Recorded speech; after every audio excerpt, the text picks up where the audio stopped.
Right, welcome everyone. This is Pastor Casey Church here in Albuquerque, New Mexico. I just want to give you a nice welcome. We had a beautiful warm day today. Got up to just over 50 degrees here. I was out in t-shirt and shorts, just walking around. Feels good. So uh, welcome everyone. We have a good group here tonight. We have a good speaker today here, a friend of ours here who's starting another church plant here in Albuquerque, a very unique approach to it. He'll probably mention what he's doing here. Todd Seelau is going to be with us. So with a little bit of that, we are here in the land of Tiwa people and the Pueblo people of this land, immediate land here. We have to our north here, Sandia Pueblo.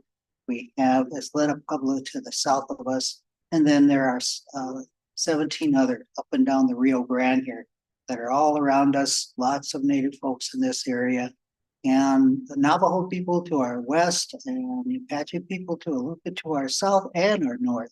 So quite a few people around here. It's almost like living in the Gathering of Nations powwow when you live in this area here. So they're everywhere. So it's beautiful. So with that, I just want to turn it over to Eshe, who's going to give us our directional prayer today. Eshe, go ahead. He's coming. All right. I thought I'd change it up a little bit and do a prayer song that I haven't done in a while. I'll have to practice that Lakota one that my sister Upadidaka wanted to practice because I don't know that one by memory, but I do know the Cheyenne one from memory. So I'll do that one. And we'll start in the east and then move our way around. I'll try to do it as well. The words translate in English to roughly, we're praying to you, take pity on us.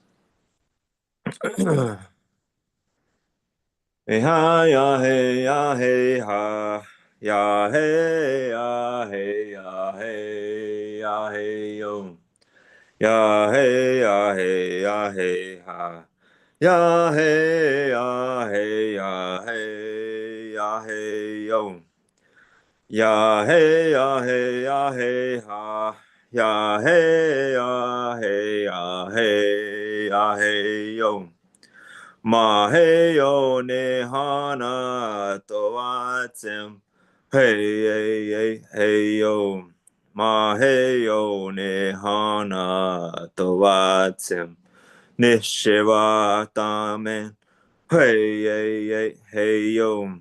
Ma, hey, yo, Nehana, Tovatsem. Hey, hey, hey, hey, yo. Now towards the south. Ya, hey, ya, hey, ya, hey, ha.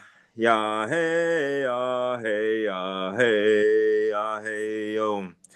Ya, hey, ya, hey, ya, hey, ha. Ya hey ya hey ya hey ya hey yo ya hey ya hey ya hey ha ya hey ya hey ya hey ya hey yo ma hey yo ne hana to atsem hey hey hey hey yo ma hey yo ne hana to atsem Nishiva Tamen. Hey, hey, hey, hey, yo. Ma, hey, yo, Nehana, Tovatsem. Hey, hey, hey, hey, yo. Now to the west. And feel free to pray if you have anything on your heart and mind that you want to lift up. It's a good time to give it to Creator. Ya, hey, ya, hey, ya, hey, ha. Ya hey ya hey ya hey ya hey yo ya hey ya hey ya hey ha ya hey ya hey ya hey ya hey yo ya hey ya hey ya hey ha ya hey ya hey ya hey ya hey yo Ma hey yo ne hana to atsem. Hey hey hey hey yo. Maheo Nehana Toatsem Nishivatamen Hey Om Maheo Nehana Toatsem Hey Om. And last but not least, north. Ya hey ya hey ya hey ha ya hey ya hey ya hey ya hey yo ya hey ya hey ya hey ha ya hey ya hey ya hey ya hey yo ya hey ya hey ya hey ha ya hey ya hey ya hey ya hey yo Maheo Nehana Toatim. Hey yo. Maheo Nehana Toatim. Nishivatamen. Hey yo. Maheo Nehana Toatim. Hey yo. Oh, Maheo Nehana. We can cool. Follow us along. All right. With that. Okay. These are drums. All right, and we're gonna go into our opening song now. And it's a very good thing. It's gonna be the good medicine song that Danny is after us.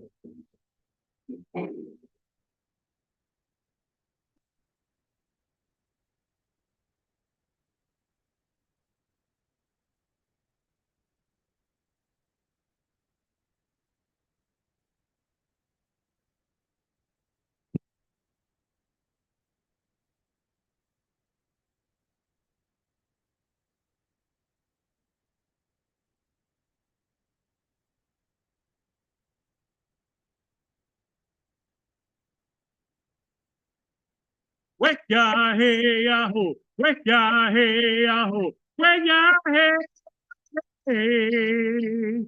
Wake ya hey ya ho, wake ya hey ya ho, wake ya hey ya hey. Wake ya hey ya ho, wake ya hey ya ho, wake ya hey ya hey. Wake ya hey ya ho, wake ya hey ya ho, wake ya hey ya hey. Wake ya hey ya ho, wake ya hey ya ho, wake ya hey ya hey. Wake ya hey ya ho, wake ya hey ya ho, wake ya hey. The Father sends good medicine, the good medicine way. The Father sends good medicine, the good medicine way. Wake ya hey yo, wake ya hey yo, wake ya hey yo. Wake ya hey yo, wake ya hey yo, wake ya hey. Oh, wake ya hey ya, oh, wake ya hey, oh, wake ya hey ya, oh, wake ya hey. Jesus is good medicine, the good medicine way. Jesus is good medicine, the good medicine way. Wake ya hey yo, wake ya hey yo, wake ya hey. Wake ya hey yo, wake ya hey yo, wake ya hey.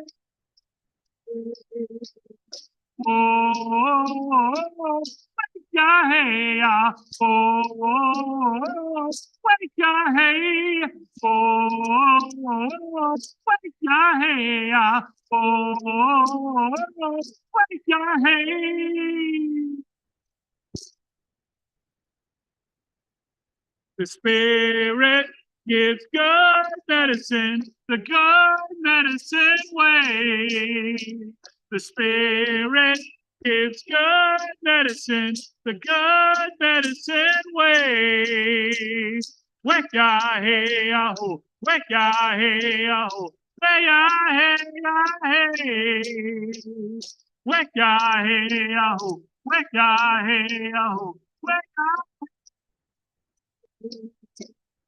Oh, yeah, hey, ah, oh, yeah, hey, oh, yeah, hey, ah, oh, yeah, hey.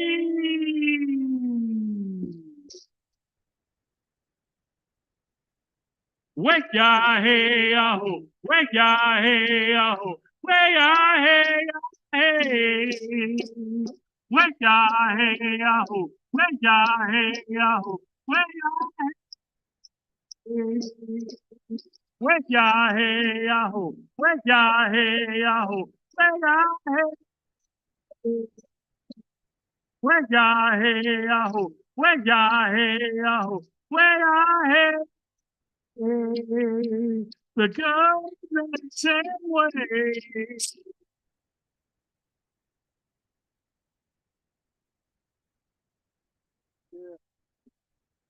Danny Zacharias from up there in Canada, Nova Scotia area, created that song for us and surprised us one day when he introduced it here when we were doing a symposium there in Nova Scotia at Katie University.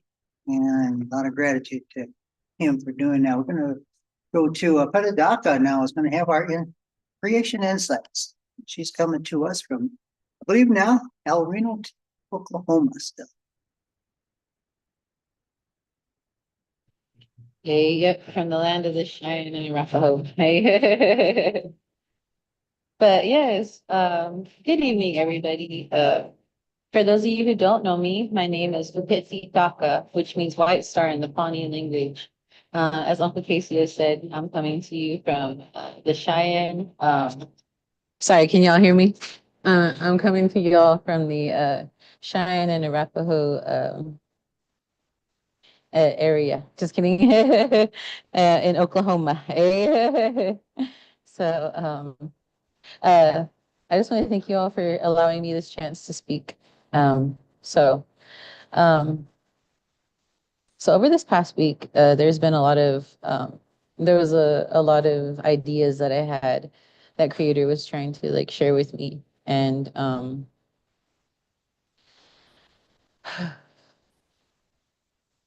well, this past this past Thursday, we buried one of my cousins. I believe I announced it last week that one of my cousins had passed away. And I was thinking a lot about what Jerry Devine had to share last week about awkwardness of innovation. And he spoke a little bit about like the different ways that Creator has shown us to, praise him and to live our lives. I guess showed us on our walks. And while I was thinking a lot about like about grief and a lot about like being returned to the earth. And there was a point where he had already been placed down and you grab a handful of dirt and you put it over him.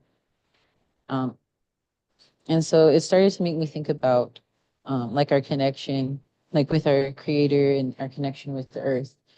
And I was looking at old posts that I had that was talking a little bit about that I had posted on Facebook that was talking about grief. And this is kind of what I wrote. I wanted to share it. Um,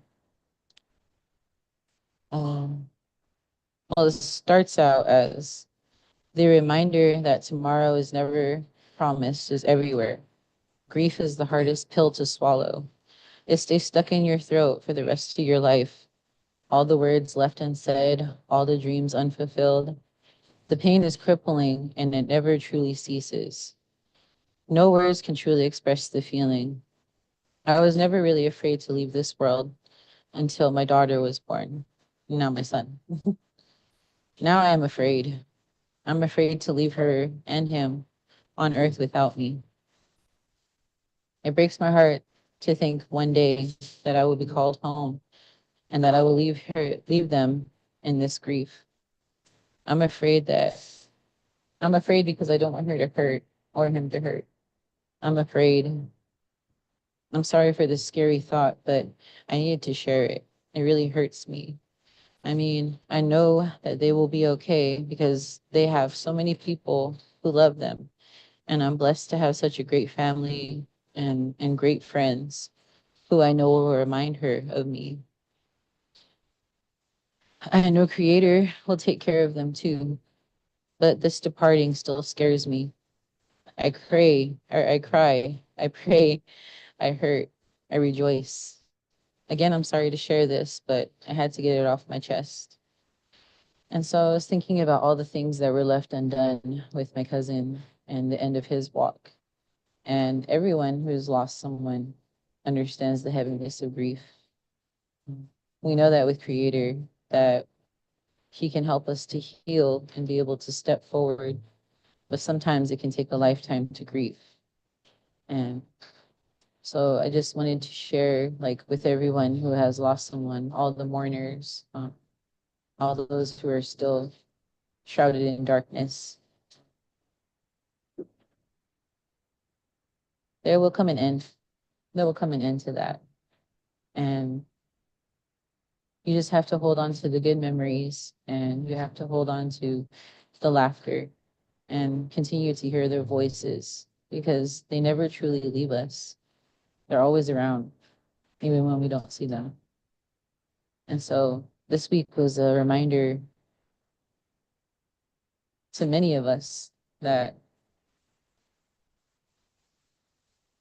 that kind of change is inevitable. And all we have to do is just continue to move forward and continue to dance with our relative spirits because they're never really gone. They're still here stepping next to us, just as Creator walks next to us and dances with us. So I want to thank you for allowing me this moment. I do not mean to bring any kind of sad feelings or any grief feelings, but it was just something that was kind of weighing heavy on my heart this week. So thank you. Aho, toyak, pilamiapi. Thank you, Kelsey. Very, very, very nice. Good words to share because we all have those experiences happening in our lives. And some very new to us and some that are, gone on past. We're going to go to our Lord's Prayer from the First Nations version now. And the words are put up on the screen here, and practice saying it by heart. Close your eyes, don't look at the words, and follow along, and little by little, it'll be just as new to us as the King James version that everybody knows. Here we go. All right. Creator sets free, shows us how to pray. O great Spirit, our Father from above, we honor your name as sacred and holy.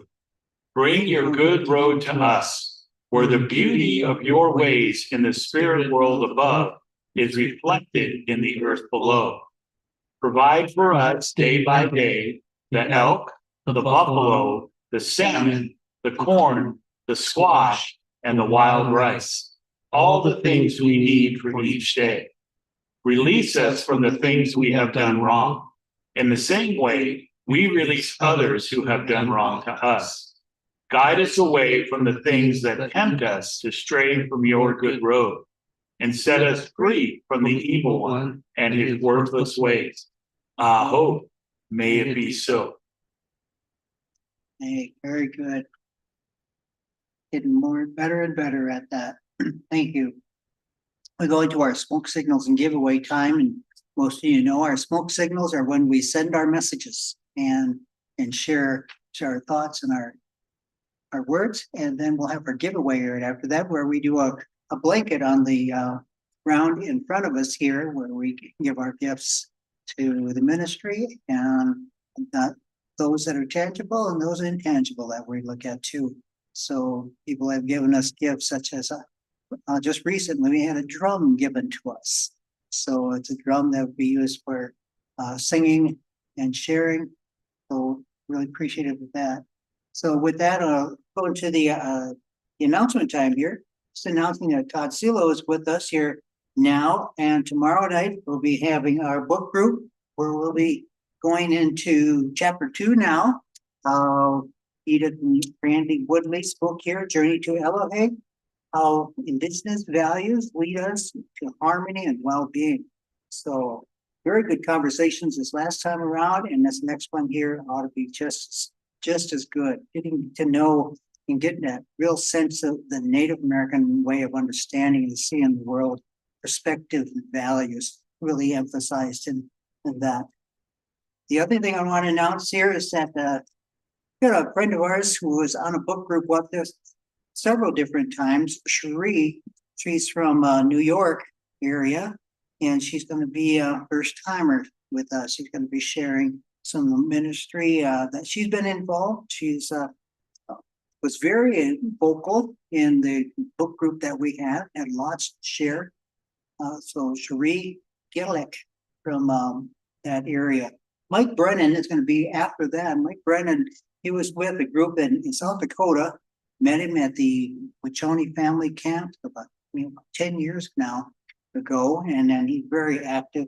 Eshe will be us. He's been in line here, and then a friend of ours from the Bethel University. I think I mentioned that to you some time ago, Bethel University, where I went and taught there. He's going to be, Dennis is going to be sharing with us at that time.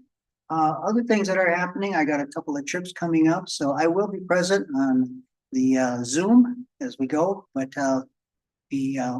everybody here will hold the fort down for us here, and then I'll come in on Zoom as I go up to Michigan, watch my son run. Hopefully he's going to run in nationals in Indianapolis. So if anybody knows anybody in Indianapolis, I need a place to stay. Help us out. So you got a couch, you got something there, I can, otherwise I want to do a hotel in that area, go to Motel 6 or something. All right, let's go to our giveaway time, and Brian will get us in a song here, and he'll also introduce us to how you can give. Yeah, so as Casey said, we got our blanket in-house here, and we have a digital blanket that we'll put up on the screen, and that has a QR code on it that you can scan. That'll take you to a PayPal interface where you can give with a credit card or other digital means. If you don't like doing that online, our mailing address will also be up on the screen there, so you can do it through the mail if that's your preference. And those links and address are also pinned to the top of our Facebook page. So if you're thinking about giving but don't want to do it right now, and you can just navigate your way to our Facebook page, and it's pinned right to the top. And as Casey mentioned, also if you don't want to give monetarily, but you have other gifts or talents that you'd like to share with us, we've had, as Casey said, people giving us drums, smudges, flutes, all kinds of things. Or if you have a way that you would like to contribute to the service, we would love to incorporate people. So yeah, so you can do all of that. And let me get the blanket up. And then a little bit different for us. I'm not doing any directly native connected song, but this is an old Blind Willie Johnson song, old blues guitar preacher from back in the early 1900s. And this song just happens to go with the scripture, the passage that we have. So that's what we'll be doing. And it's very repetitious, so feel free to clap and stomp and sing along. We'll be doing our scripture, Matthew 25, 1 through 15.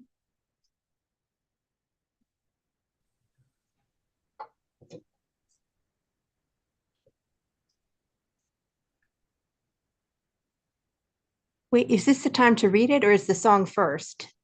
Song first, sorry. Song first. Okay. All right, Then I that's have- what I heard. Okay. Yeah.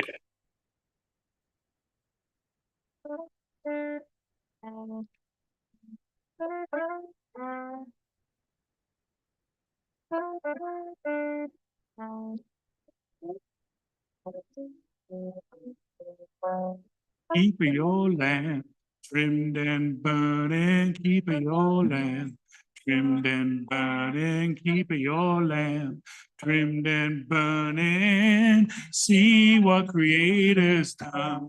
Sister, don't get worried, brothers, don't get worried, children, don't get worried. The work is almost done.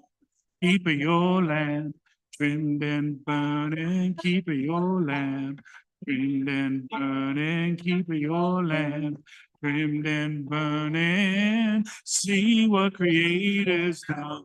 Mother, don't stop praying. Father, keep on praying. Elders, don't stop praying. For the work is almost done. Heaven's journey on before us, heaven's journey on before us, heaven's journey on before us. See what Creator's done. Sister, don't get worried, brother, don't get worried, children, don't get worried, for the work is almost done. Almost over, almost over, almost over. See what Creator's done. Mother, don't stop praying. Father, keep on praying. Elvis, don't stop praying. For the work is almost done. Keep your lamp trimmed and burning, keep your lamp trimmed and burning, keep your lamp trimmed and burning. See what the Lord Creator's done.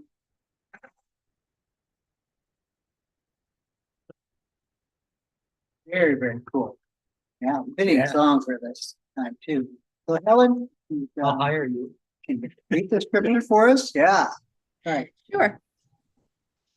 So I have Matthew 25, verses 1 through 13.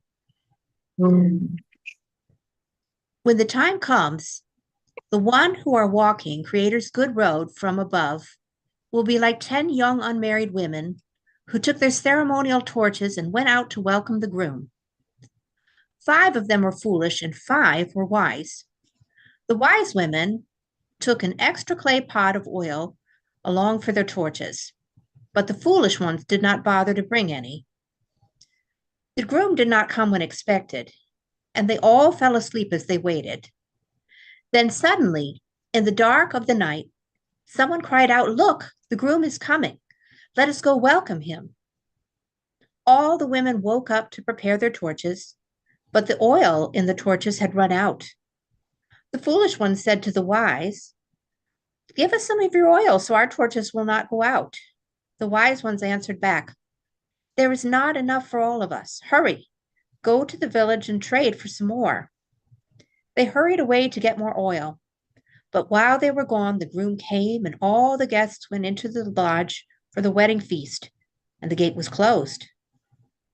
A while later, the other women came to the gate and said to the gatekeeper, "Honored one, oh honored one, open the door and let us come in." But he said to them, "I truly do not know who you are. Why should I let you in?" Creator sets free. Jesus finished the story with these words of wisdom. "Here is what I am saying to you. He prepared like the wise women in this story, or be prepared like the wise women in this story, and always be ready for you, and do not know the time of day or night that the true human being will appear."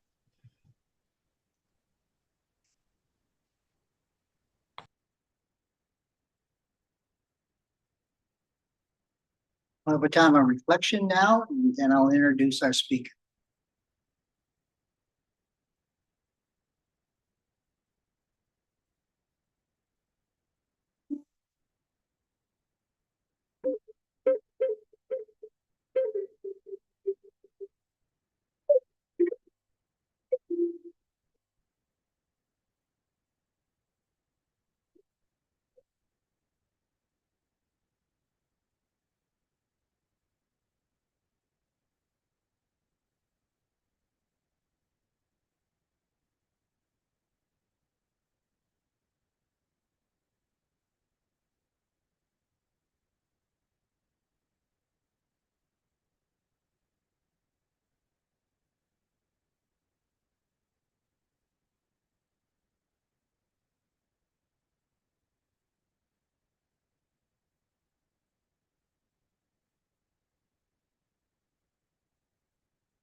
Real quick, hey Brian, we weren't able to hear that.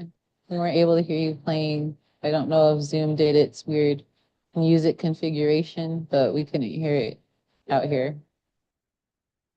Well, hang tight. We'll see if we can do an adjustment. Boy, but you missed a beautiful one, though. Oh. Yeah, that was really good. Yeah. All right. Oh man, then you guys probably the drums and the guitar and everything else was all jacked up too. You just have to use your imagination. All right, yeah, well, sorry for that. Every now and then we have a glitch. But we do our very best to try to get the songs and everything right. So thank you for your patience on that. Our speaker tonight is Todd Seelau. He's from the local guy here. He's starting a church plant just like we are here, only he's doing it in a very much different way, very contextual. He's very good at it too. He's fitting guy for this kind of ministry as well. He'll tell you a little bit about it. If you were to see him here, you would never guess this guy is a pastor, kind of like me here. Just like, you guys are pastors? Yeah. Yeah. So I see on his Facebook post here, he called the mystical curator at Exile. It's the name of his ministry, Exile. So Todd is a very cool guy. Got a chance to work with him, and we're both in the same boat now. Both of our ministries are going through structural changes. We're having to learn lots of things about how to manage a church now, 501c3 kind of things, building a board, all of these good things that we have to do here and doing a church plant. Probably not many of you have done a church plant. Even the pastors that are on here probably haven't done a church plant. So they don't know the struggles that can be with that trail that we have to lead here. So with that, I want to turn it over to Todd. He's going to give us a message here, and then afterwards we'll do another reflection time, and then we'll go into our Q&R. Todd? Well, thank you so much. I appreciate all of you having me, and I appreciate you, Casey, for asking me to be here and letting me share with y'all. My name's Todd Seelau, and I'm the mystical curator of a church called Exile. Then we meet in public spaces, and we make a lot of food for kids, and we have a bunch of different groups that meet in bars and breweries and other places, houses, and we have some groups that meet online, coffee shops, lots of different things.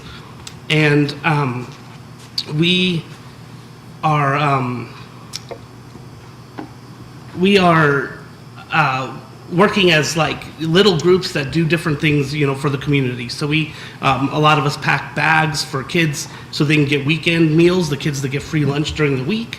And we try to support the schools around Albuquerque in as many ways as we can in that effort as well. So it is a very different kind of church model. Our worship experiences look very different from what they might look like in a traditional church, but we are made up mostly of people that haven't been to church regularly as adults, and that church is kind of new to them, and so it works really well for people that don't have much experience with church or have some negative experiences with church. We try to be a place of healing and hope and growth in a lot of different ways.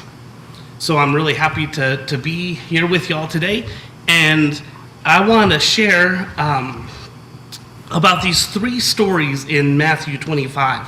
Matthew 25 is what always been, maybe not always, but for a long time, been one of my favorite chapters in the Bible. And I didn't realize how much I really liked it until I kind of figured some things out and wrestled with some things. And I'm liking it even more and more now. But Matthew chapter 25 is written in three different stories, and a lot of us like to pick one of these stories, and it's like one of our favorites. A lot of people really like the second story I'm going to share, and a lot of people really like the third story that I'm going to share, but the first story kind of sets it all up. And so that's the one that we read, and I will, because it's a very long chapter, I don't want to read all of it, and so I'm going to summarize the other two stories for the sake of time, but I hope that you will go back and read them at a later time to get the whole story of what it is and not just my summary of it. But because I want to get into the discussion of it, I'm just going to kind of tell the stories briefly. But first, I want to start in this first story about the wise and the foolish women. And there's an idea that a lot of people kind of subscribe to, and it's kind of big in some churches now, called the prosperity gospel.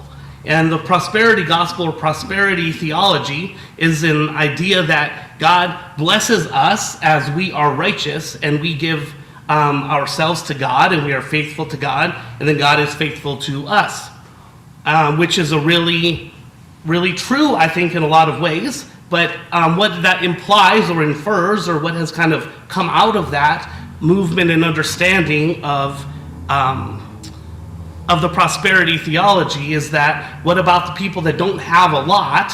What does that mean? That God's not blessing them because they're not good enough or as good as people that have more wealth and more stuff and are seen as more successful in our world? And so we don't believe that that is true. I don't believe that that is true. And so a lot of people have a problem with prosperity theology because it implies that lesson, that if you are struggling in some way, it's because you haven't been holy or righteous enough. But everything has some truth in it, and every idea has something, every popular idea has something about it that's appealing to people.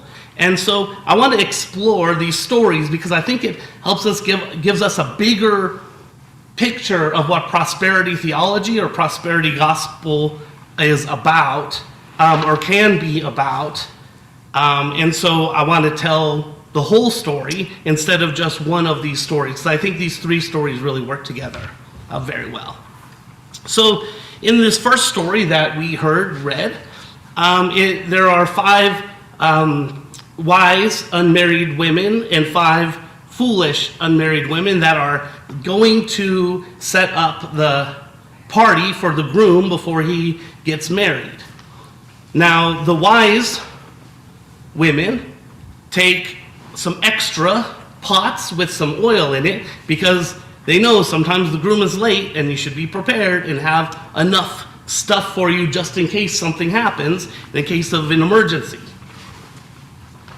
The foolish women did not bring any extra because maybe they were in a hurry, maybe they didn't have any on hand, maybe they were struggling in some way, who knows why they didn't have the oil, but they didn't have the oil, and so they all go out together and the groom is late, just as maybe some of them had expected.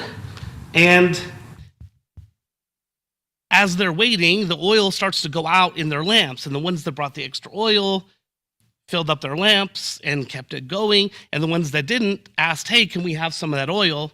And the wise women said, no, you should have thought of that yourself, and if you hurry and go to the village, you can trade for some oil, and then you'll be okay.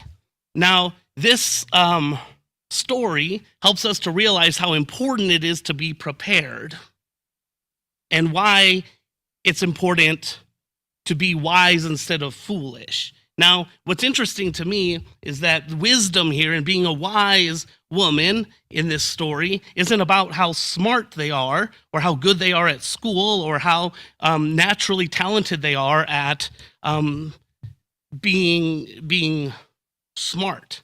these women are wise because they are prepared, because they thought ahead, because they planned ahead, because they looked into the future to see what might happen, and they prepared themselves accordingly so that they could meet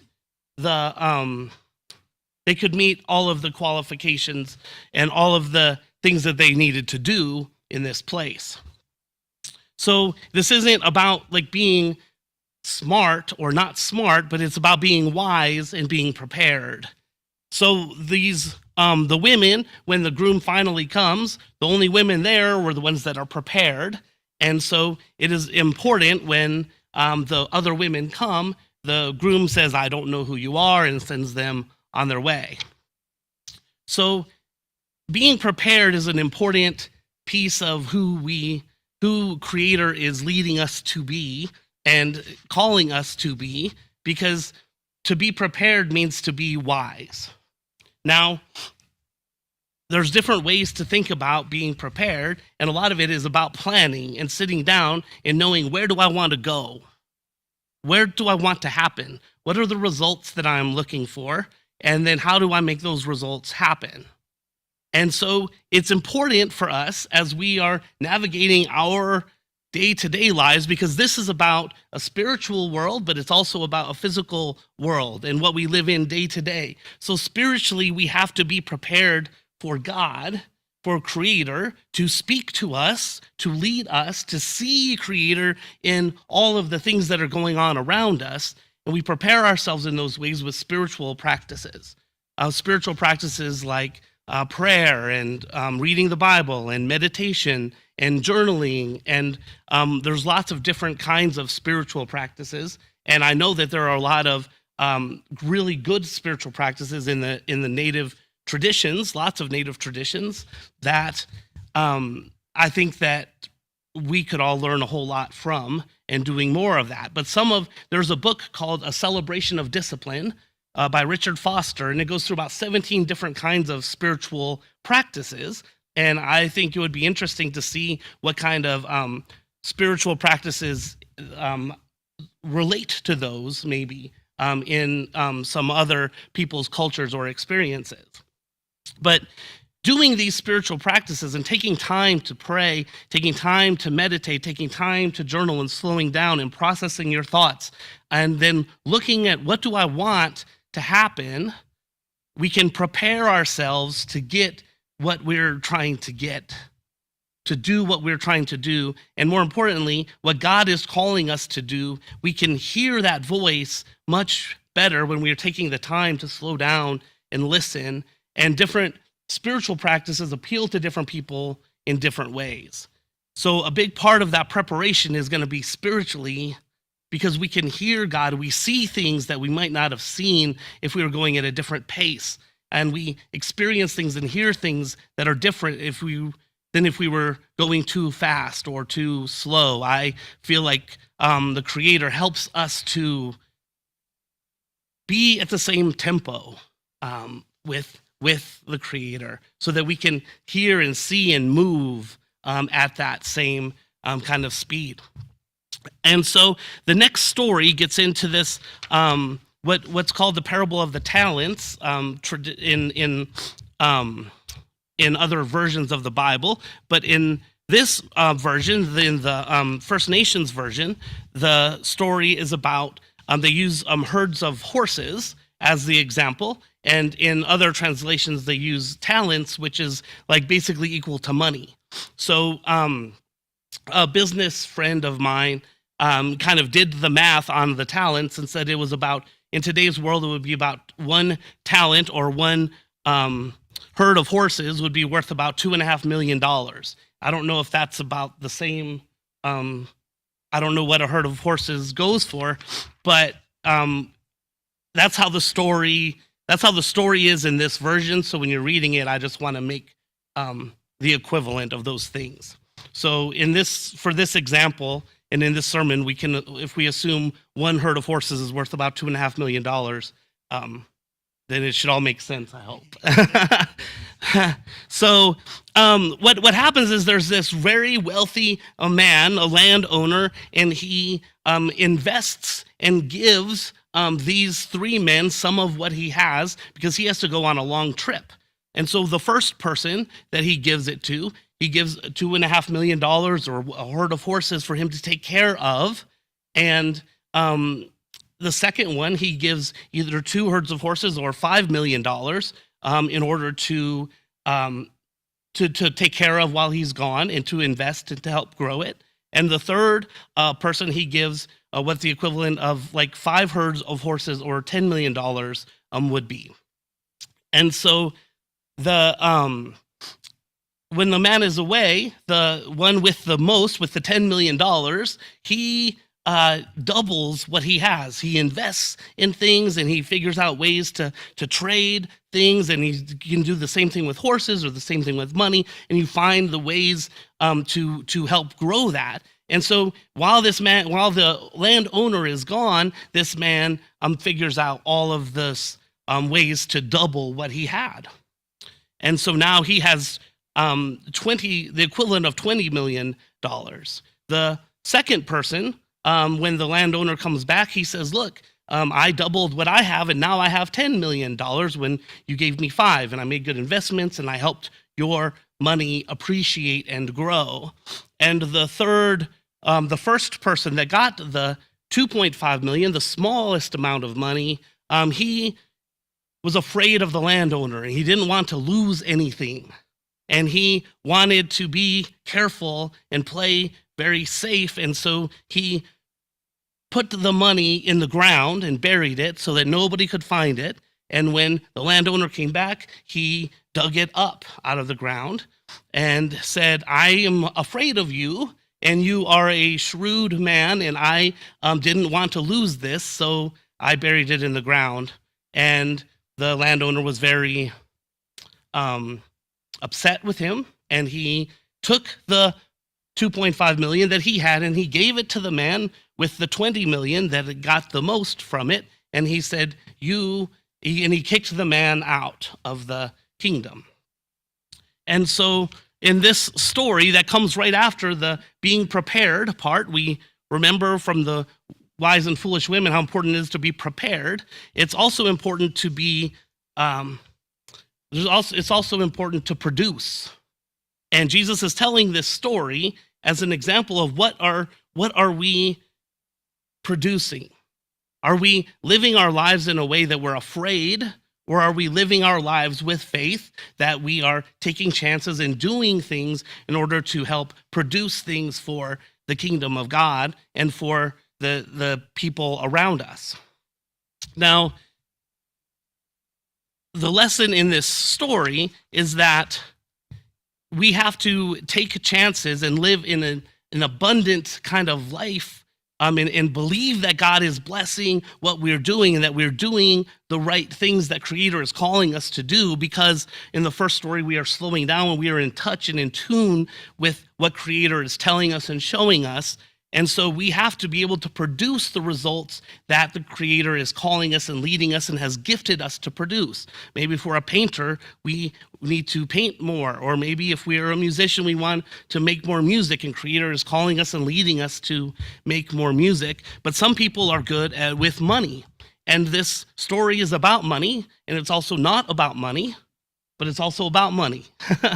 And so it's important. If you're good with money, we need people that are good with money to do money things. We live in this world that operates in this way. And if people are good at operating in that world, we want them to be good at it. And if we're living in an abundant kind of lifestyle with an abundance mindset, we know that more is coming, that we aren't afraid to utilize what God has given us, because we know God is continuing to give us more, and we believe that. We're also getting better at what our craft and our art is, whether that's music or art or money and finances. God is helping us to curate that gift, to give more to that gift, and to make that gift play out in a different kind of way.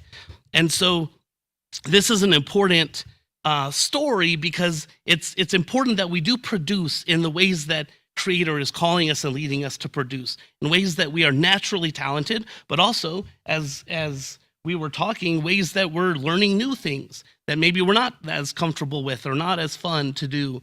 But it's important that we are able to do the things to produce the results that the Creator is leading us and guiding us to create and to co-create with God. So we have prepare and we have produce, prepare and produce.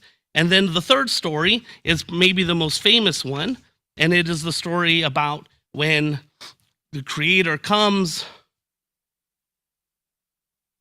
then the people are going to be separated into two groups. And the sheep are going to be on the right, and the goats are going to be on the left.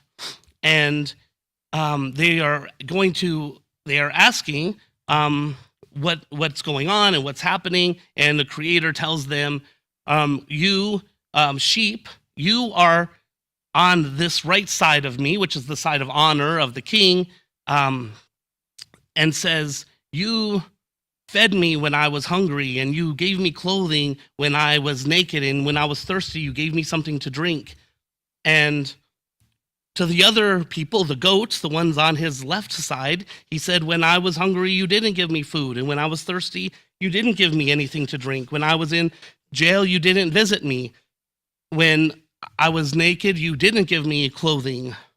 And so they said, well, both groups tell Jesus, when did we see you hungry? When did we see you thirsty? And Jesus says the famous words, what you have done to the least of these, you have done also to me. And so Jesus makes this connection about how do we treat other people? What are we able to give to other people? And what are the ways that we are meeting the needs of the community around us? And so this points to what true prosperity is about when we share what we have. John Wesley, who helped found the United Methodist Church, used to say that to make all the money you can and save all the money you can and give away all the money that you can. And this follows that kind of frame. These three stories follow that same kind of frame, but it's important that we're taking care of the people around us, that we're looking out for the needs of others, that we take what we have and maybe what we're really good at, and we share that with the people that don't have that or aren't as good at that, but also to be looking out for the least of these, which is difficult to say the least, because the least of these aren't always the easiest to get along with sometimes. And the least of these aren't always the people that we want to help the most. And the least of these aren't always the easiest people to help in other ways, but we're called to be in community with the people around us and all the people around us. And so real prosperity looks like that. Real prosperity is us using the gifts and talents that God has, that we have prepared for, that we have produced and gotten results, and now we share those, and we are prosperous by what we can give away and not what we can just hold on to ourselves. Things work better when we give them away. When I got to go to Israel several years back, and we went to the Jordan River, and the Jordan River runs south, and there's the Dead Sea is at the bottom of the Jordan River, and lots of other little rivers and waterways go into the Jordan, and then it goes, and you have the Dead Sea, and there's nothing coming out of the Dead Sea. So it just stops there, and what happens is it gets all these minerals and crystallized salt and all these different kinds of things that build up in there because there's no outlet for it. So all of the salt and sediment just builds up in there, and when you go in the water, there's signs all over there like, don't drink the water, it can kill you and stuff like that. And like when you go in, you can't even swim because you can't get in the water. You float on top of the water. So I think we have some pictures of like reading a newspaper and sitting, like basically you're sitting on the water, and it's really surreal, crazy experience. But it happens because all this stuff just builds up there when there's no outlet. And that happens to us too. When we just consume and when we take in, when there's not outlet for what is going on in our lives, if we just listen to great music and never try to create it, or when we can create music and we decide not to and choose not to, or make it inaccessible for people, or different ways of doing that, it makes it very difficult for there to be an outlet. And so we have creative outlets that we need in our lives, but we also have to have this abundance mindset that more is going to come with what we need, that our needs are going to be met by the needs of others. And that's why we need such good communities. That's what a good community, I believe, looks like, which is what the church and what we're all trying to create. So when I think of these stories, I think of places where I see prosperous people, or people we would think of as very prosperous, living in $1 million houses and mansions, and then there are tents outside of people sleeping on the street, like right around there, and nobody is happy about that situation. And nobody is thinking this is really what prosperity looks like. I would say that prosperity looks like what Jesus is showing us, where we're taking care of one another and being in community with one another, rather than some being prosperous and some not being as prosperous. Amen. Thank you guys very much.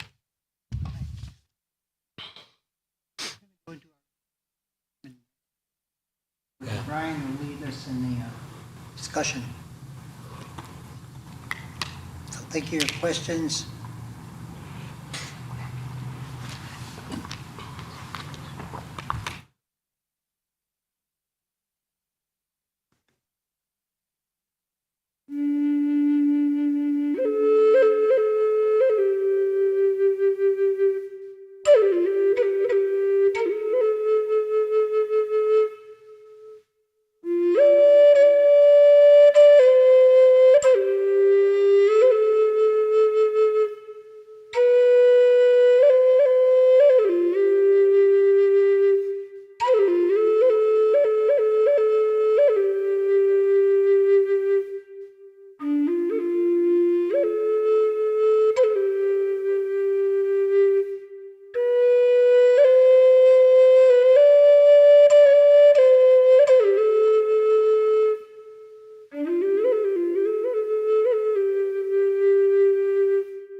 All right, the floor is open.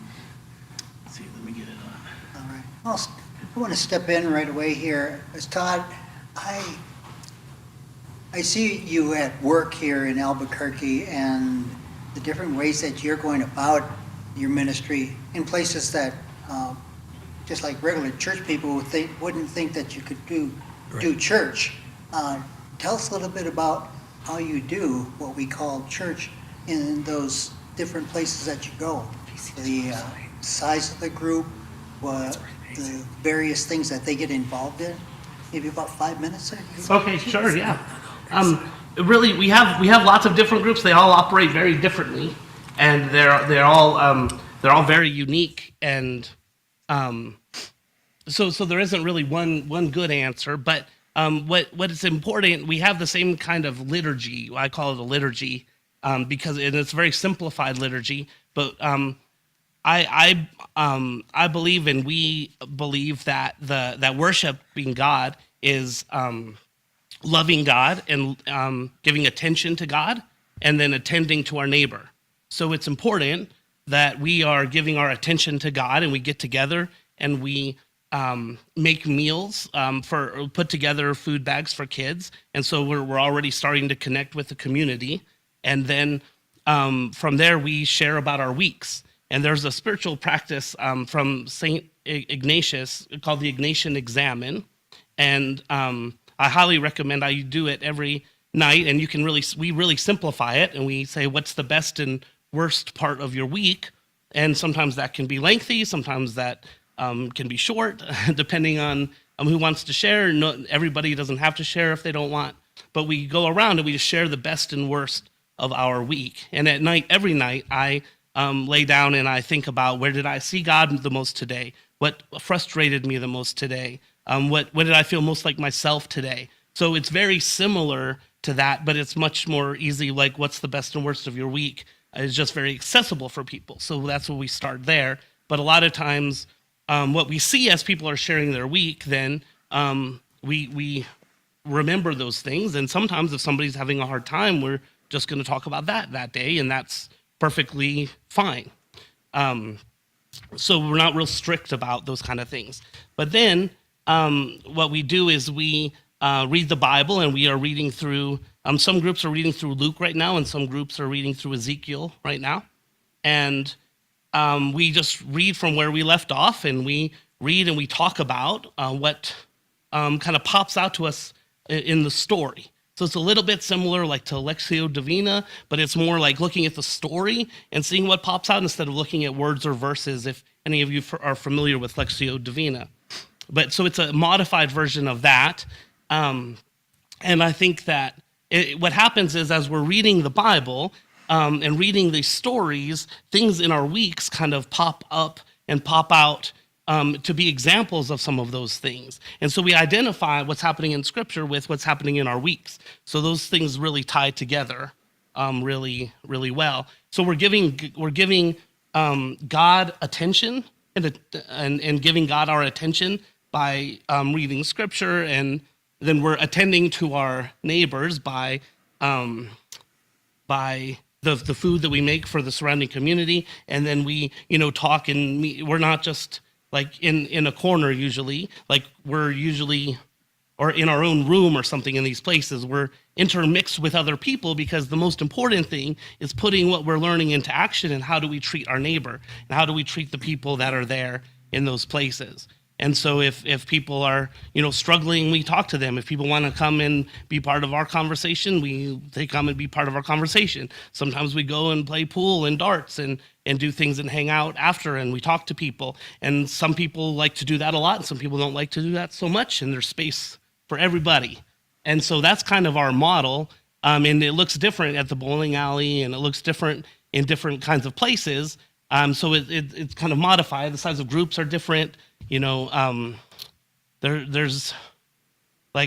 lots of different things that kind of go on that are going to affect all of those things. But what really matters is that it's a community of people that are attending and giving their attention to God, and then attending to their neighbor, which is not just the people that are there for church.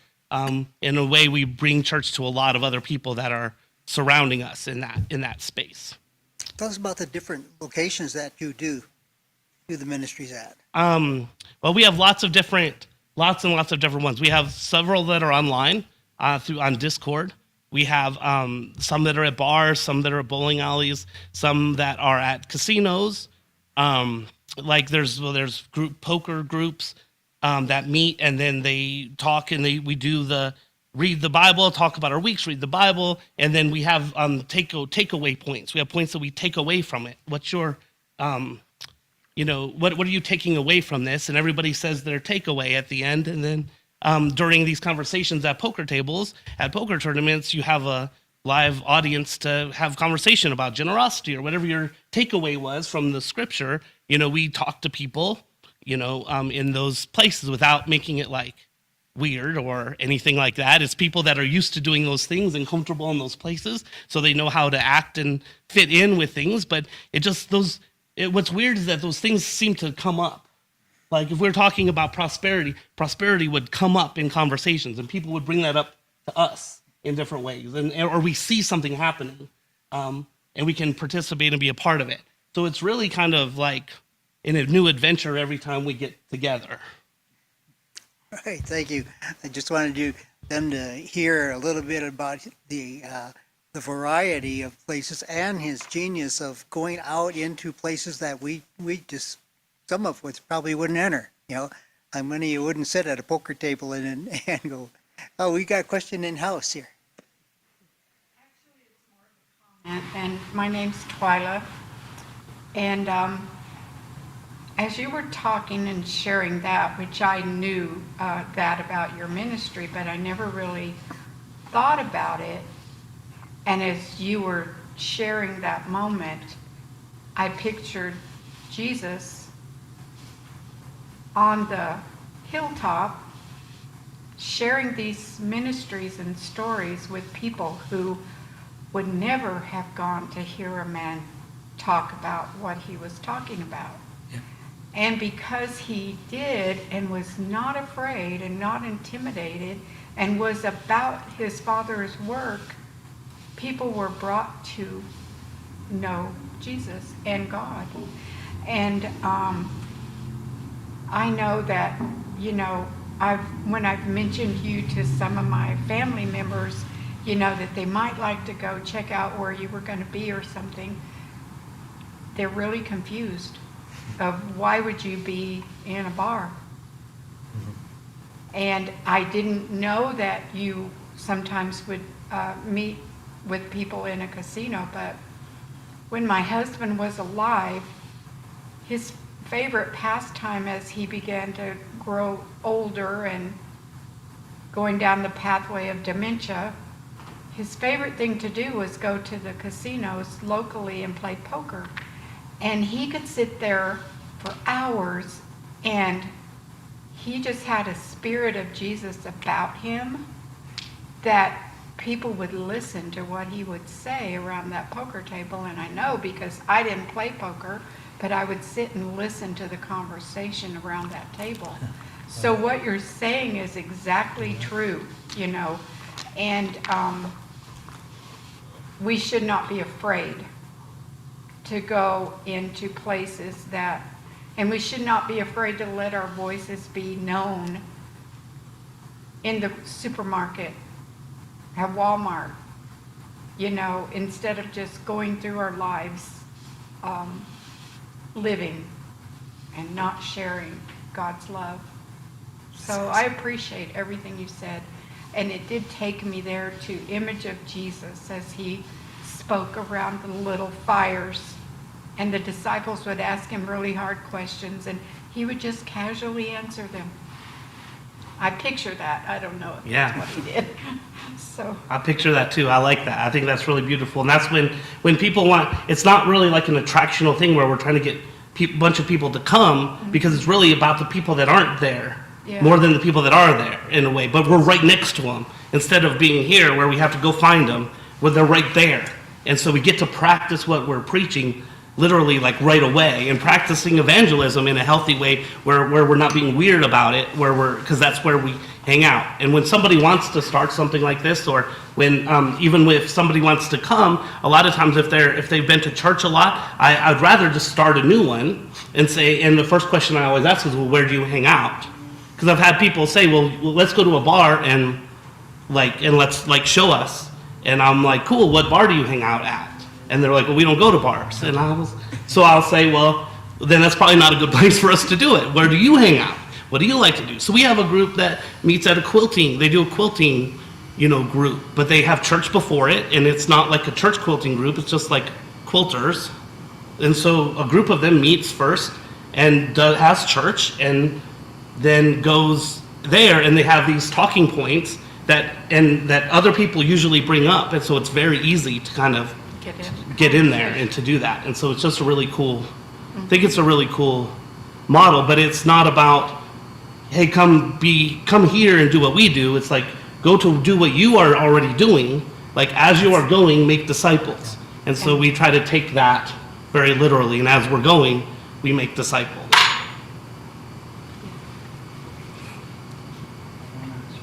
All right, Eshe, go ahead. Yeah, I appreciate what you shared tonight. I was never really taught to view those stories. I was always kind of taught like one of those stories at a time. So it's kind of enlightening seeing them all together. And I have like kind of more of a comment, I guess, like some more insight into that. That kind of started with the question, because I was like, I wonder if this is anywhere else. This is the question like that I asked myself, like, wonder if the other gospels capture this. And so like I was looking in Luke while you were reading in the First Nations version. It was talking about,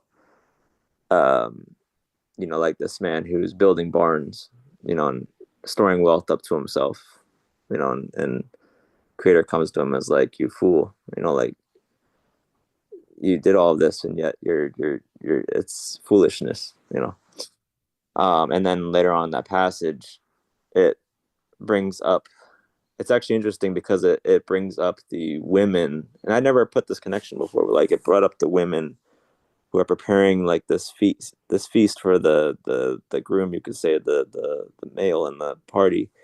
And like the bridegroom comes and he actually like dresses in servant robes and prepares a feast for them all. It's complete flip. But like, anyways, like one of the parts that it was with the rich man, and the other part where the bridegroom becomes a servant of the ones who have been greeting him, is this part where it's like, share your possessions among whoever has need. And so I think like connecting it to what you were saying, there's a lot there. It's really meaningful. And you're talking a little bit about money, and I think, to put that in an indigenous context, like we never really had like money or currency, but money in and of itself, like when people brag about having a lot of money, it's usually because of what the money can afford them, what it can give them, which is possessions, right? So it kind of reminded me of that, and how an indigenous ways of being, and I believe like Jesus is calling us to that as well, is that you share what you have, and that's something that indigenous people have done. We have traditions around that for hundreds, if not thousands of years, that can really help the Jesus movement in that way, kind of show them what it looks like. And so anyway, I just had a few thoughts. I'll come back if I have any questions. Those are really good. That's really good. I really appreciate that. Those are really, and I feel like that in a lot of ways, right? In indigenous culture, to me, from an outsider's perspective, seems like it's set up for this kind of stuff very, very well. And a lot of old traditions, really maintaining those traditions help set us up for these exact things a lot better than cultural traditions that I come from, more capitalist, right, cultural like traditions, and I feel like that's a really beautiful thing. But when we have to live in another world, understanding how that works is important, also too. But then that's the ideal. That what indigenous people have been doing for such a long time is really the ideal that we're trying to get to now from the other side. And I wonder how much we could learn, and how much that could help us and a lot of people that I talk to. All right, Helen, go ahead. I was thinking a lot of things as you were speaking, and then as Eshe was speaking, I thought of even more things. But one of them was that if you have enough, you have prosperity. And if you have enough, you can share. But I think one of the problems with Western culture is that they never think they have enough. They're stuck in the bigger barns mentality. And that if you have bigger barns and you're expanding barns, then they interpret that as a sign of God's blessing rather than sharing it with others.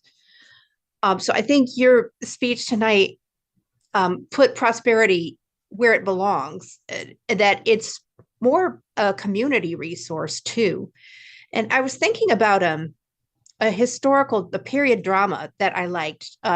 It was in England, but it was among the poorer people. And one mother was telling a young man, she said, I want my children to have the wonderful, generous spirit of our village or our hamlet, but I don't want them to have all the hardships. And the young man said to her, he said, I don't think you can have one without the other. That you kind of have to be in that situation to understand why you all have to stick together. And so I think there are like pockets in Western culture where they experience that. It's not the dominant narrative or the dominant value system, but I think if you get among some of the marginalized groups, that's how they survive, and that's the only way they can survive. But I think the truth is that instead of pushing it to the margins, we need to bring it into the middle and bring other people into line with that. Of course, convincing them to do that is going to be a real trip because, you know, everybody loves their big barns. So, but I think when you do finally realize what enough is, then you realize anything else is clutter and you might as well give it away or share it. But what we own ends up owning us, right? Yeah. Yeah. Shannon's first. Okay. All right. Go ahead, Shannon. Yeah, I'm with Essay on this. The Cherokee have a word for it. It's called gudage, and it's about sharing with each other. But more than that, it's sharing with strangers and helping others all the way around. A good example of how that's being played out in practice is the Eastern Band Cherokee Nation has been helping tremendously in Western North Carolina, trying to help people in the community surrounding them that are dealing with the leftovers of Hurricane Helene and the rebuilding and stuff of that. But that's a really good example. It's sharing all over. And there's Helen mentioned a period drama, and I happen to be fond of a period drama that that was a television show that just happens to be set about 200 years in the future. But that's not really the important part. There's a whole group in that who have a saying, a philosophy about how they do things, how they do life, that I think also translates real well into English. That's the more you share, the more your bowl will be plentiful. And that's that. So I just wanted to add that to Essay's point because I think he's spot on.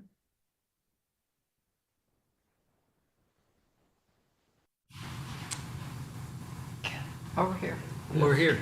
Over here. You. Go ahead, Ken. Okay, this is Ken. Yeah, I really like what you're talking about, I think that Robin Wall Kimmerer is a Potawatomi author who wrote Braiding Sweetgrass. She has a new book out called The Serviceberry, and she writes about the reciprocity that in nature, and also it's the Saskatoon is the serviceberry.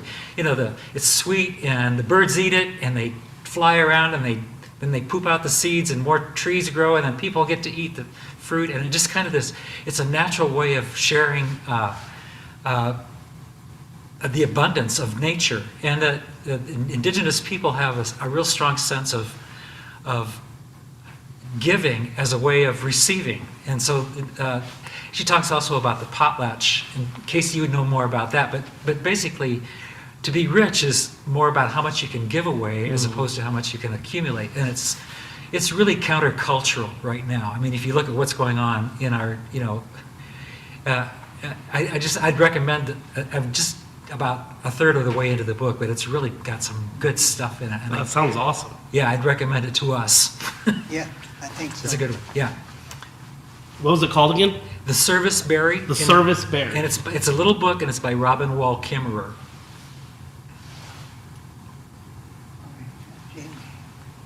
All right, Jamie, go ahead. I just want to say, first of all, that I really appreciate your message. There was so much in it that was good, so much to feed on spiritually and to think about. First thing I want to say, I appreciate you sharing with us the exchange rate of the talents.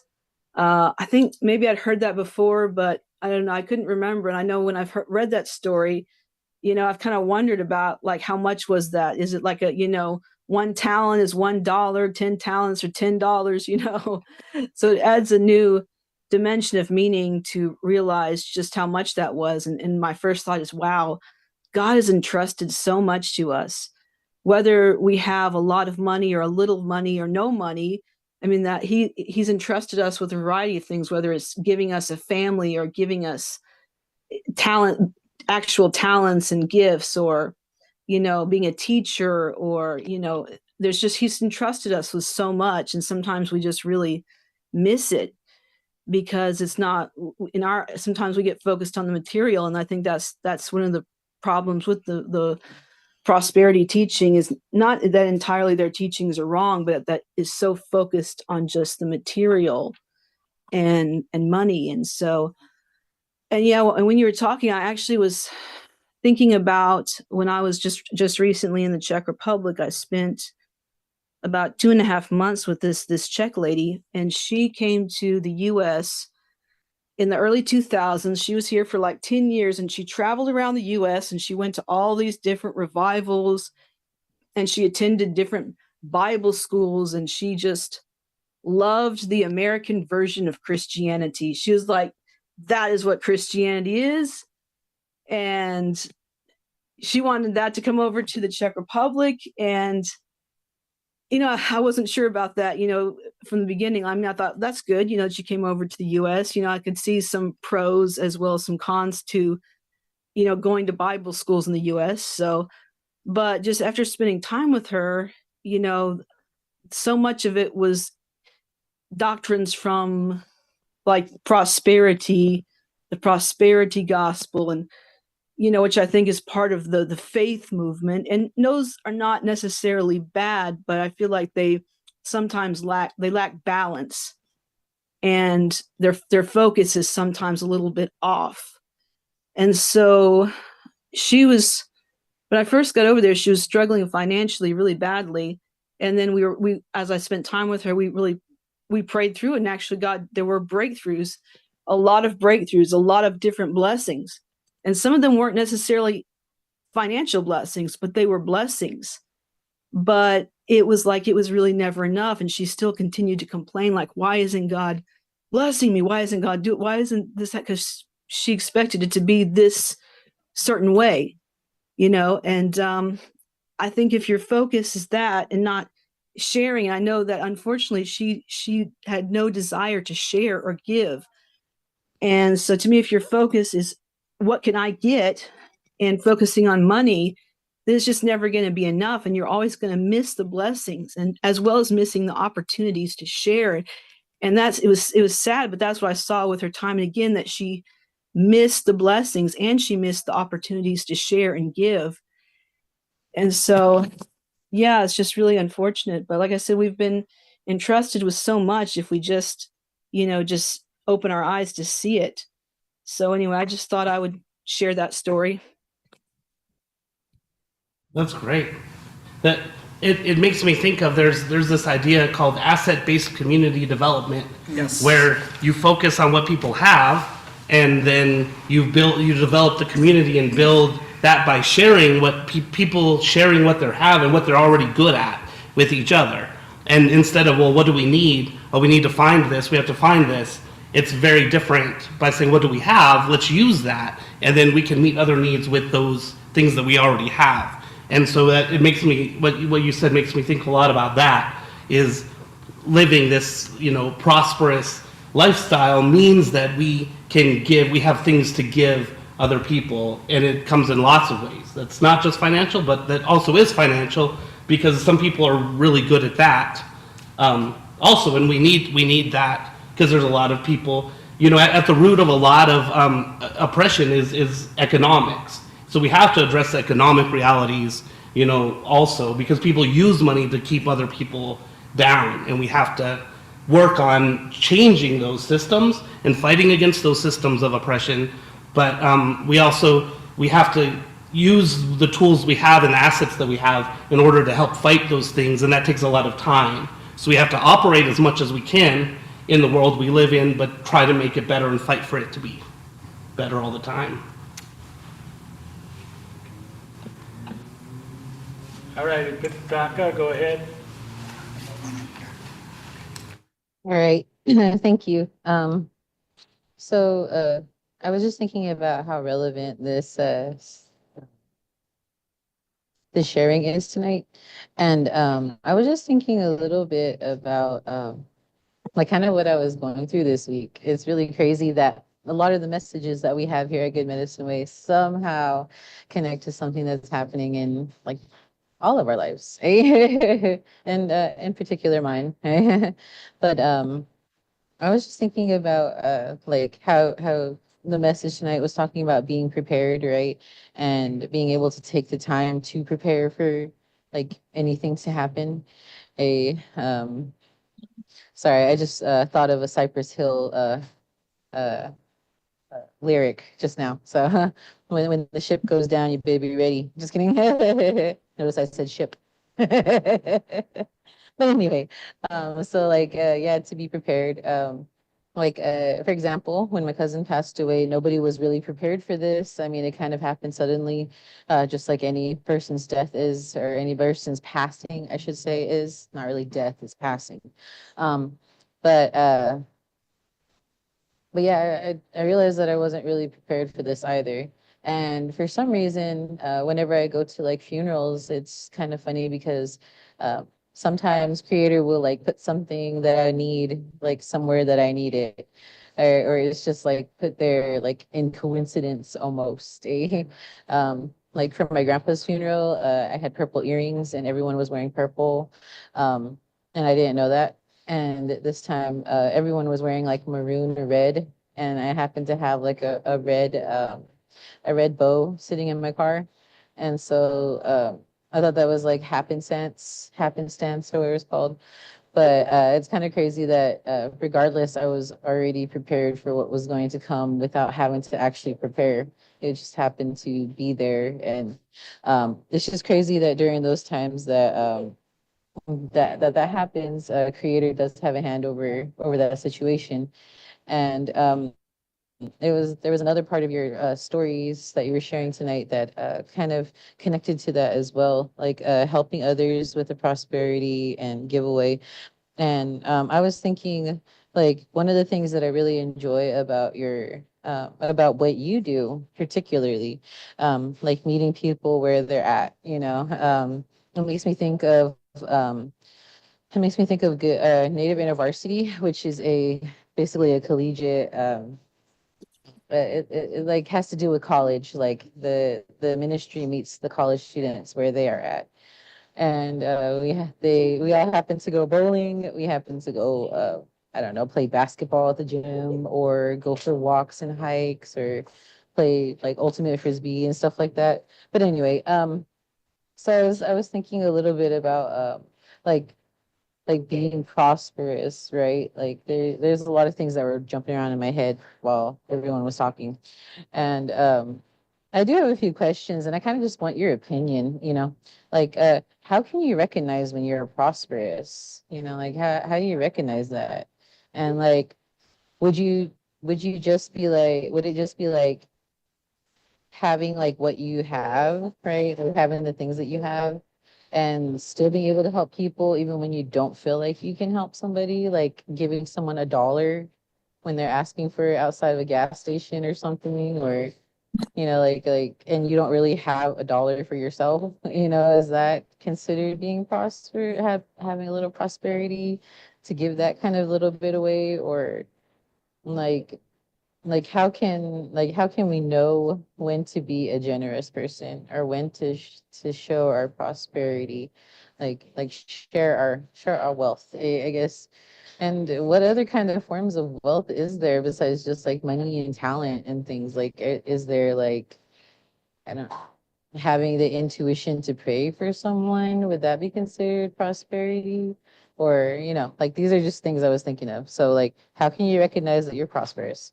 Would it just be like having what you have and giving it away because you don't really have a whole lot?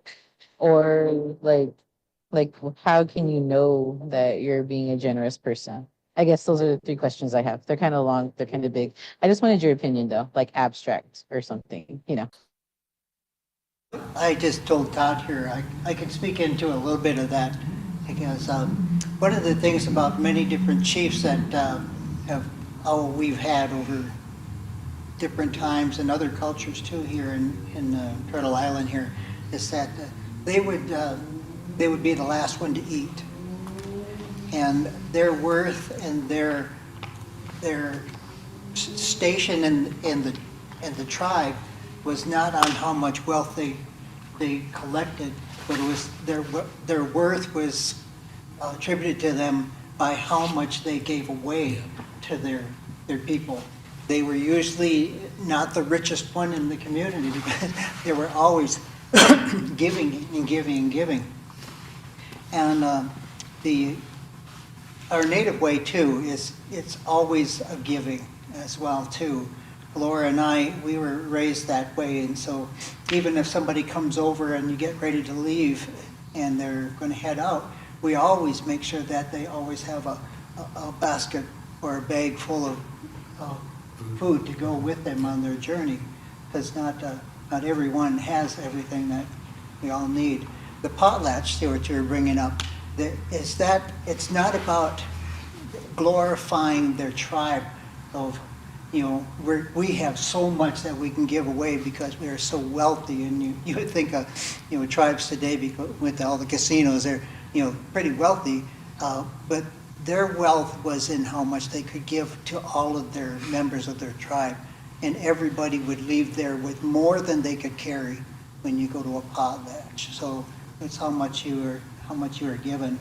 But I think when you think of your time, Kelsey, is that one of the most expensive things that you have on you right now is your time. Yeah.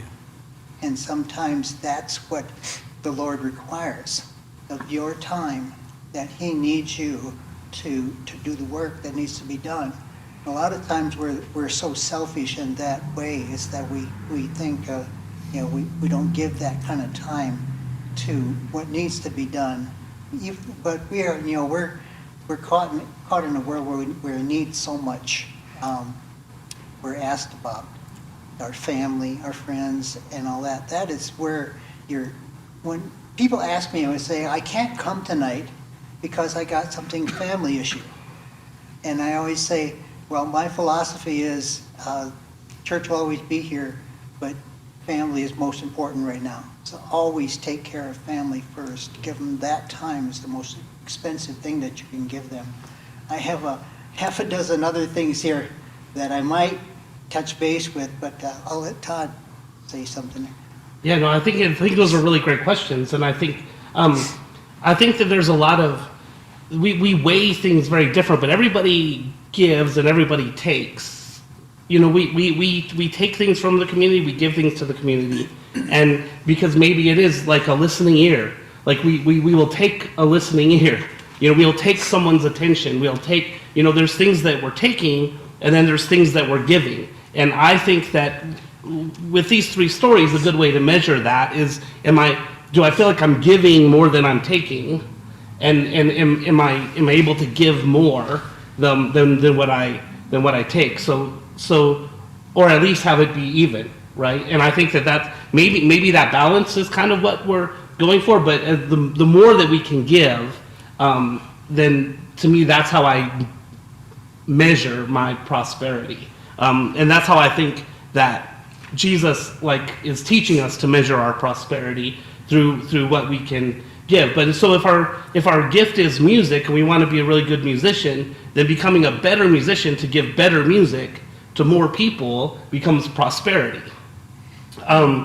Where versus like if we just playing and we keep it to ourselves, we just play once in a while or whatever, and we're good, but we don't practice or work on it or get better or share or play in front of people or whatever it is.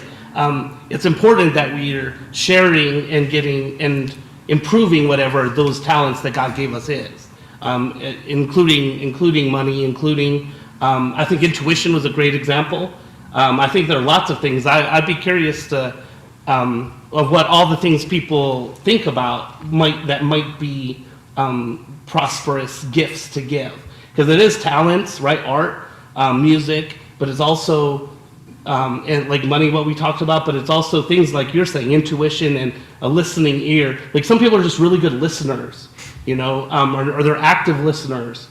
I'm taking a spiritual direction course, and we're learning as spiritual directors to be really good, deep listeners of people, and really hear what they're saying and hear what they're not saying. So some people are really gifted and trained in those ways, and then so we should share those and give those out and create with what we have and what God has given us. And I think that, I don't know if that answers all three of your questions, but that's, I don't remember them exactly now, but I think I got pretty close. I know you brought up music a couple different times.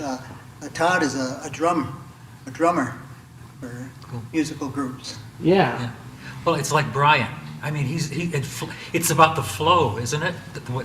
Letting it come to you, and then it doesn't. You don't want to hoard it. It's got to come through you. And money's the same way. It only works if it flows into the. Yeah. Oh, and that's what you mentioned. That was really good. Like giving $1 or giving when you don't really have enough. I think that just getting in the habit of giving and being generous, it creates that flow. Like if you're like siphoning something, like, you know, you have to get it going, and once it gets going, it keeps going. And I feel like that's kind of how it is. So sometimes we have to fake it till we make it, theologically. And we do the thing, and it creates the suction. So we live generous, and we give sometimes when we might not be able to afford to. And Jesus tells a story about a woman that puts just a little bit of money in at the temple, and that she gave more than all these people that gave all of this because she didn't have very much to give. But so I think the act of giving is super important. Like as much, and you know, we can have conversations about what's the best way to give, and who do we give it to, and is this person just going to buy drugs with the money? Like we all have our own standards and rules for what we want to give and what we don't, and that's great. But I think whoever we want to give to, and we feel like we should give to, or God's Creator is calling us or leading us to give to, we should give however we can to those things when we can, to get in the habit of doing that, even if it's just a little bit, because we don't have much. It creates that habit where we're not living in fear, but living through faith, if that makes sense. Those are really good questions, too. Yeah, I think, you know, like prosperity and generosity, you know, I mean, really, what are we talking about with prosperity? Like, ultimately, it's about well-being. And well-being is like a state of mind. It's kind of like what Helen was saying earlier about like people who are really rich. They never feel like they have enough. They always want more. They always want to hoard it. So they never feel prosperous. They never have a good sense of well-being because they never feel like they have enough. And they're always concerned that they're going to lose what they do have. So I think, yeah, it's really your mindset. And it also reminds me of like Paul, small man, when in the epistles, when he was talking about giving and people were asking about giving, you know, and he says the one verse that's usually, you know, he says, you know, give generously, but really when you look at that verse, he's saying like give hilariously. He's like, I love that. You know, it's like when you really look at what the translation of the word, he's saying like, just make giving so much about who you are that people are like, wow, that person's crazy. You know, like it's like people should look at the way you live your life and the way things flow to you and flow through you and flow out of you, and it should just be like a joyous, hilarious thing that's happening. And like you know, it's, you know, I don't know. I always just feel like yeah, I want to be like God's clown. Like I want to be like this, you know. Very countercultural. Yeah, and it's totally opposite of like how our status quo culture here is set up to be, you know. Mm-hmm. But again, it's all about the relationship. I really like when you were talking about the parable of the talents, how you really emphasized that the man who had the smallest amount, that he was scared of the master, he was afraid of the master, because for me, that's really the point of that story. I think often that story gets taught being about a lesson of stewardship, but it's really a lesson about having the right relationship. You know, because in the story, when the master comes and the servant says, "I was afraid of you because you're hard and whatever," and the master doesn't agree with him. He says, "So you say that I'm hard? Well, then why didn't you at least do this?" Yeah. But you know, so really the problem is the other two felt free to take risks and be generous and move in what they had because they understood that Creator is generous and merciful, and they knew, man, if I totally train wreck on this, it's going to be okay because I serve someone who's generous and merciful. But the person who was scared couldn't even do anything with the little they had because they were not in good relationship with Creator. And so it's really, so even in that story, it really all gets back to our relationship and how we work with each other. And then I really enjoyed, and Eshe mentioned that too, about how you took all three stories together in an arc. And I think in our Western theology, we like to isolate each little story, and we miss what's the point. And I think that's why we have so many really bad teachings and interpretations on those stories. But yeah, the first one is be prepared, have your resources. Well, why do you need to be prepared and have your resources? So that you can move in them and freely use them and grow them and get that flow going. Well, what are we doing all that for? So that we can serve each other and we can be in good relationship with each other. So those three things really have to work together to really understand the whole point well. Preach. I'll get off myself. That's great. That's great. And until I read it that way, because that's what, I grew up, we used what we call the lectionary, which is there's 4 scriptures for each day. And it's in different parts of the Bible. And then and every 3 years it repeats. So it's like a 3-year cycle. And that's what I've used and grew up with and kind of just heard lots of sermons in that framework.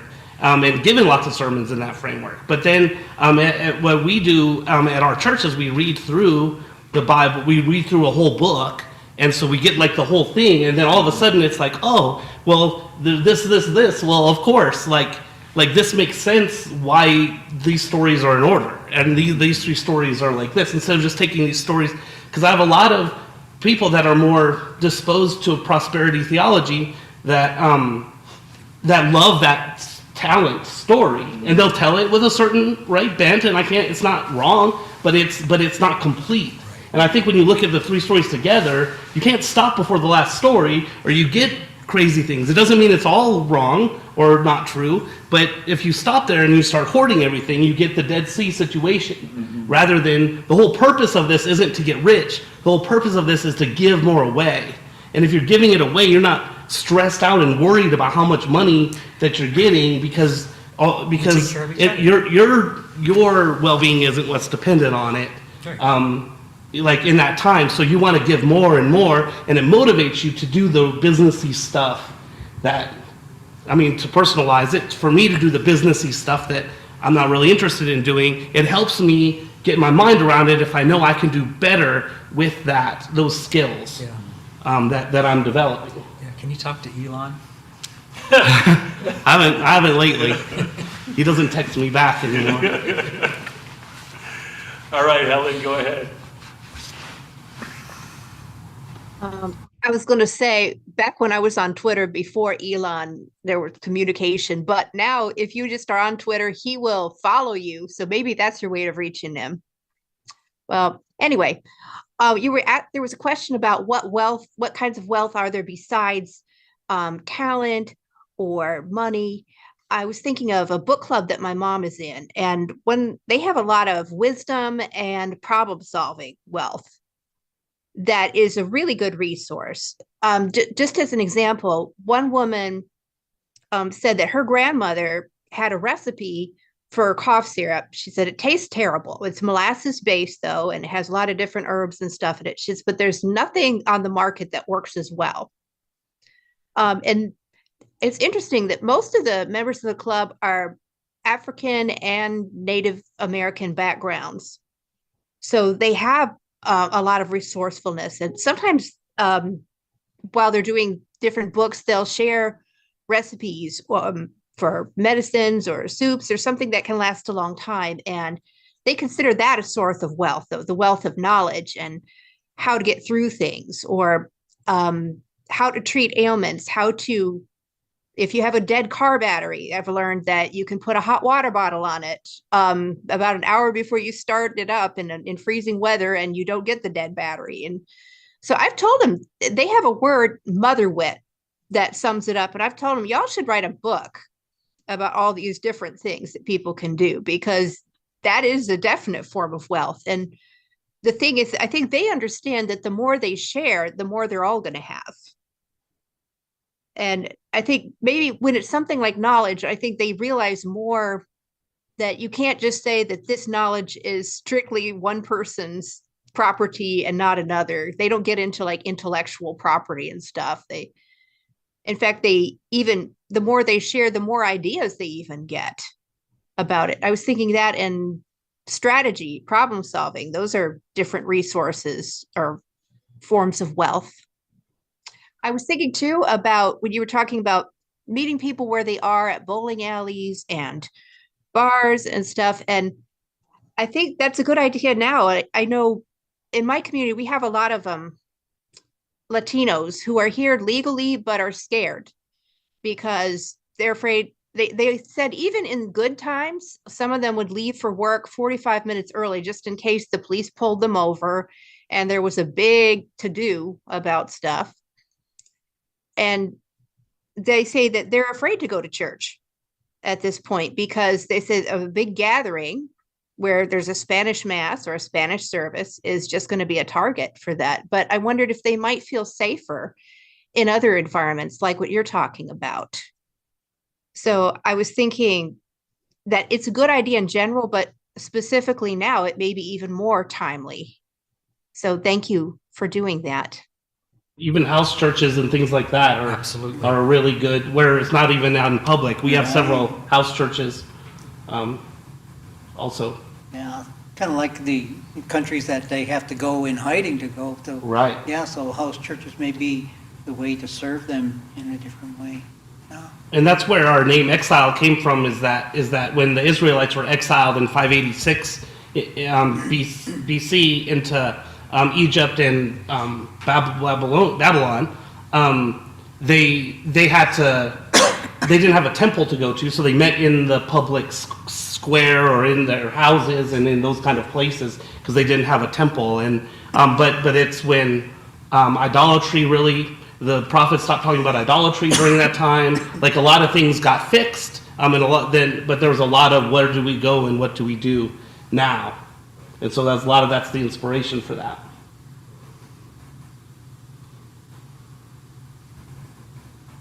Wow. I have more, but yeah, I got too much more to go here. Yeah, it's really very good. Really good. And I guess I could say too, just that my black friends that grew up in housing projects and things, like they share those stories of, like, it's very different. Like if I was over at my friend's house, their parents wouldn't spank me as a kid. That would be a big deal. Like it would be a big scandal if somebody else's parents like spanked me. But in like my friends that grew up in housing projects in those places, that was a very common thing, is there was a community. So you're doing something bad, you're getting a whooping there, and then you get one when you get home probably too, but that's just what they did, and they looked out for one another because they were really only as strong as the weakest or most vulnerable person in that property. Because if the property gets shut down or something happens or there's a fire, they have to make sure, which creates a whole different kind of community, sense of community that we can learn from. And so I'm just really inspired to learn more, to learn the really good things from different kinds of communities. We've talked a lot about indigenous traditions and spiritual things that the indigenous community can offer. And there's those kind of things that people that grew up in different ways can offer, and we can learn from those other kind of senses of community, also. And people that are different than us, we can learn a lot more from them than people that are a lot like us, which I feel like social media gets us around people that kind of think alike, and then we kind of stop learning and seeing things from outside. So it's important for us to get out and to listen to different groups of people. I can identify with that, the spanking thing. Our kids know that when because we know people all around the country, and no matter what city you're in, you might know somebody there. And if you're not acting right, or you're out of step, they already know that they have our permission to go and pull you aside and talk to you. But I was thinking, I got about 3 points here of areas that are not like church here, like that we see. But I've been asked to do a service at called the Denver March Powwow. It's one of the biggest powwows in the country. Cool. And I was asked to do the service on Sunday morning before everybody goes out to powwow. And then Laura and I would travel in Michigan when we first got started. We had a pop-up camper. We'd go to the powwow, dance, or be a vendor. Every Sunday morning, people knew that they'd walk over to our tent there and our little fire, and we'd sit around and we'd have a morning service before everything took off for the whole day. And then I thought, I've always done my sweat lodges. Whenever I do them, it's all in the name of Christ. I talk about his experience in my life and how he can experience in your life, and that's always been a big part. And now soon, we just got approval that I'm going to be able to start a sweat lodge at the Veterans Hospital to do, helps and healing for people who have PTSD. And also doing it in a way that's ADA, I call it ADA compliant, because only healthy people can crawl into a small sweat lodge and sit there for a couple hours. When we're going to make it so that people that are handicapped, if you're in a wheelchair, if you're missing legs or something, we're going to make a sweat lodge that's you can still come in and then still have that prayer time. So that's about ready to kick off here. That's awesome. Yeah, that's so cool. This spring will happen. In my pipe ceremony, when I explain it, it is a worship service because I explain how much Christ is in my pipe ceremony. Yeah, and people go, "Wow, I never knew that kind of thing. I just thought you did it when you signed a treaty." You know? Oh, yeah. That's awesome. Yeah, so that made me think of half a dozen things here of all the time that Laura and we never did things in a conventional way. Yeah. We all got invited to go places like this, but we always did our meeting individually wherever we were at. Yeah. So cool. That's cool. You're an inspiration, and I hope it's continue. And I know we'll be seeing each other on and off, or absolutely forever here. I hope so. Yeah, I hope so. Yeah. All right. All right. Well, I think we're dropping people off the screen here little by little, so we better close things down here. But it was a great discussion.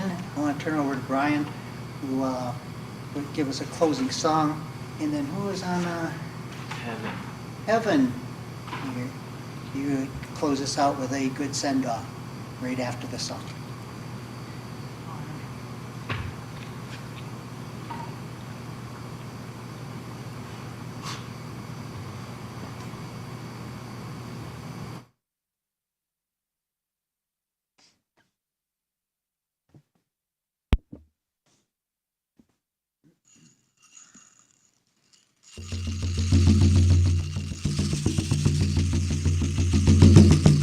Yes, sir.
right, Heaven, send us off.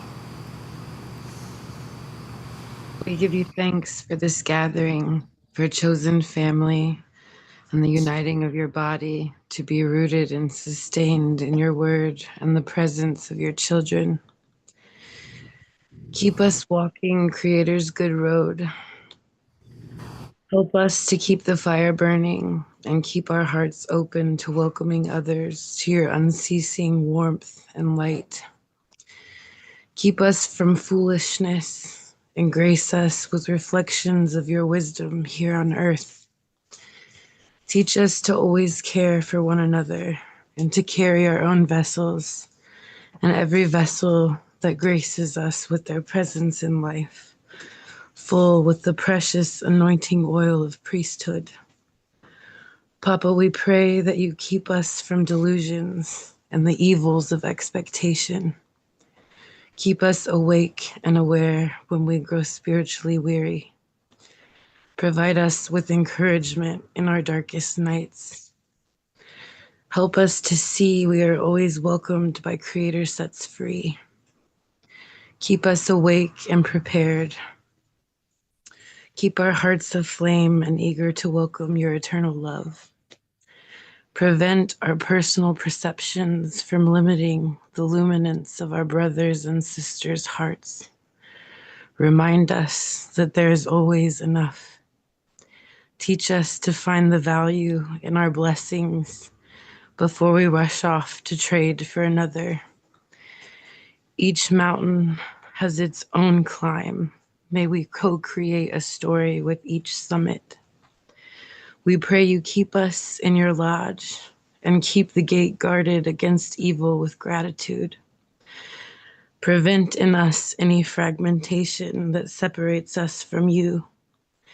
May you always know our heart, so that our lives fade. It's the setting sun, our spirit may come to you without shame.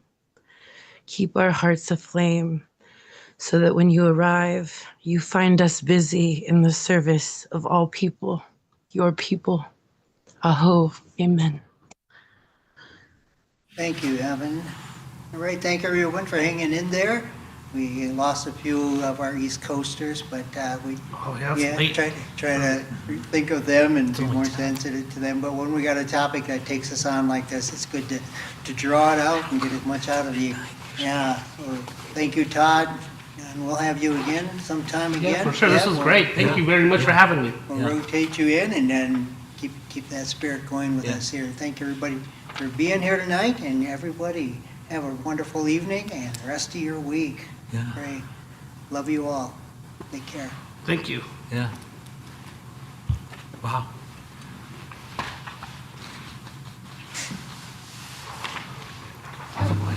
Question for you. Yeah.